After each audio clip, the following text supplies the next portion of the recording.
Hi, and thank you for joining us for video number 2 on strategies for maintaining a nice healthy weight. So I'm going to talk to you now about a number of strategies that you can use to make sure that your weight stays nice and healthy. So a couple of things that we'll be talking about today will be healthy tips when you're cooking at home, also how to choose healthy snacks. I'll also be talking about strategies on how to reduce the sugar content and the fat content of foods in your daily diet. And Joe later will also touch on some strategies on how to eat healthy when you're eating out in restaurants. Okay, so let's start with one of the first strategies, which is how to cook healthy when you're at home. So there's a number of different pointers that you can use here to make sure that dinner and lunches at home are a little bit healthier.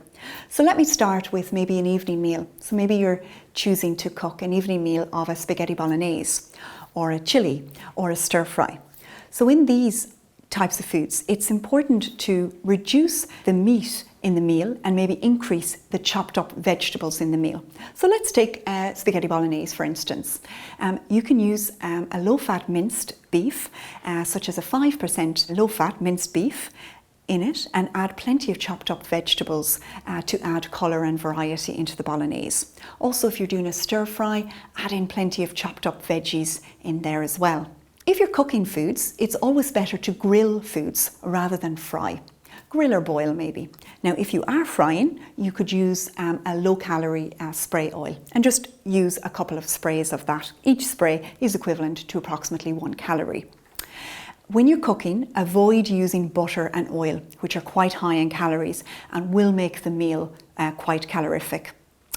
If you're having a milky or cheesy sauce, avoid using full-fat milks or creams in your cooking, but instead use skimmed milk or a low-fat creme fraiche. If you're cooking eggs, why not try a boiled or a poached egg instead of a fried egg? It's important as well, if you're cooking a meal at home, to use less processed meats, which tend to be high in fat, such as sausages, burgers and bacon, and also sausage rolls. Choose low-fat spreads if you're having a sandwich instead of the full-fat butters.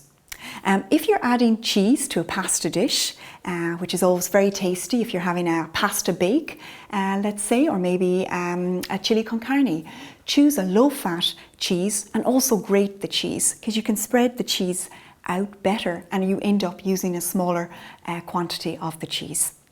So the next strategy for maintaining a healthy weight that we're going to talk about today are various ways in which you can reduce the sugar content in your diet.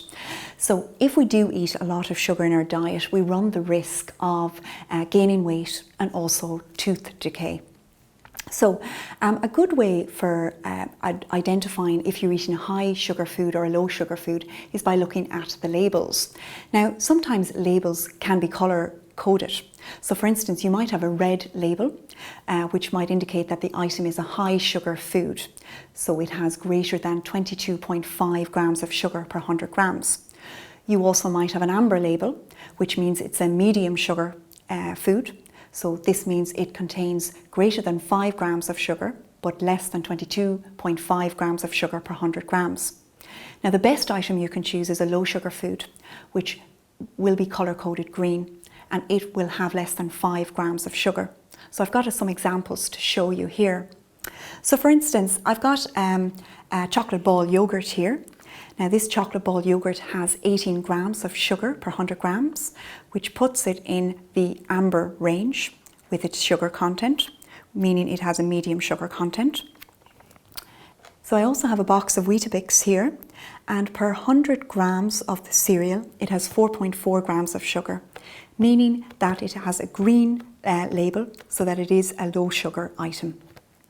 So let me now take you through some strategies on reducing the sugar content in your drinks.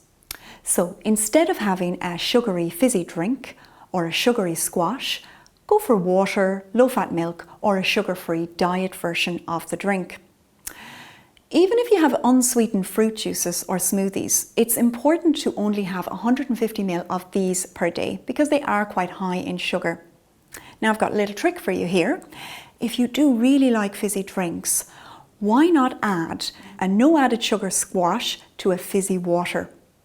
And then you have a little fizzy drink, which is quite healthy. If you do take sugar in your hot drinks and your cereal, why not try gradually over a period of time of reducing the amount of sugar that you add to the drinks and cereal? If your cereal is not quite sweet enough for you, you can always add a couple of slices of banana or berries to replace the sugar. Now, I'm now going to move on to strategies of reducing sugar in foods. So, rather than spreading high sugar jams and marmalades and chocolate spreads and honey on toast, if you're having some toast for breakfast, why not use a low-fat spread instead to reduce the sugar content on the toast? You could also add some low-fat cream cheese or a sliced banana onto your toast. If you're doing a little bit of baking, why not reduce the amount of sugar that you add to the recipe? If you're choosing maybe a fresh fruit salad from fruit in tins, why not choose tins of fruit in their fruit juices rather than in syrup? Now I'm going to focus in on some sugar swaps that I have here. So you'll see I've got a couple of examples of some sugar swaps that you can do regarding sweets and yogurts and chocolate. So let's start here with the Haribo jellies. So instead of having the Haribo jellies, you could easily swap to a little pack of raisins, which still gives you a taste of sweetness, but in a very healthier and low sugar way. I'm going to move over here to the yogurts. So you can see I've got 2 high sugar yogurts here. I've got a chocolate ball yogurt and a flake yogurt. So instead of having these high sugar yogurts, why not go for a low sugar, low fat, natural yogurt? You can always serve this with some chopped up fruit to add a little bit of sweetness to the snack. I've also got a Kit Kat bar here, which has 18 grams of sugar, and you could do a nice healthy swap to a chocolate Graze snack bar, which has 2 grams of sugar. So that's quite a significant reduction in sugar there with that swap. So I've got a Mars bar here. So this little Mars bar here contains 31 grams of sugar. And this 31 grams of sugar is equivalent to 7.5 teaspoons of sugar, which is quite a large amount of sugar. So now I'm going to talk about the next strategy to maintain a healthy weight, which is all about reducing the daily fat content in your diet. So one of the easiest ways that we can reduce the fat in our diet is by comparing labels regarding fat with different foods.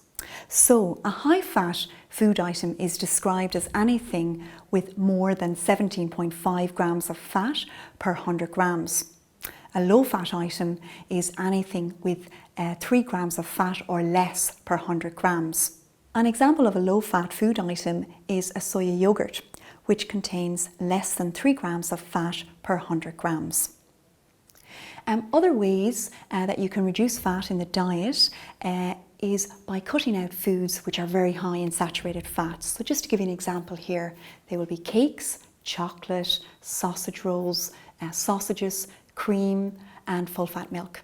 Now you don't need to stop eating these foods altogether. It's all right to have them as an occasional treat and just in smaller servings. Okay, so my next section that I want to talk to you about on maintaining a healthy weight is choosing healthy snacks.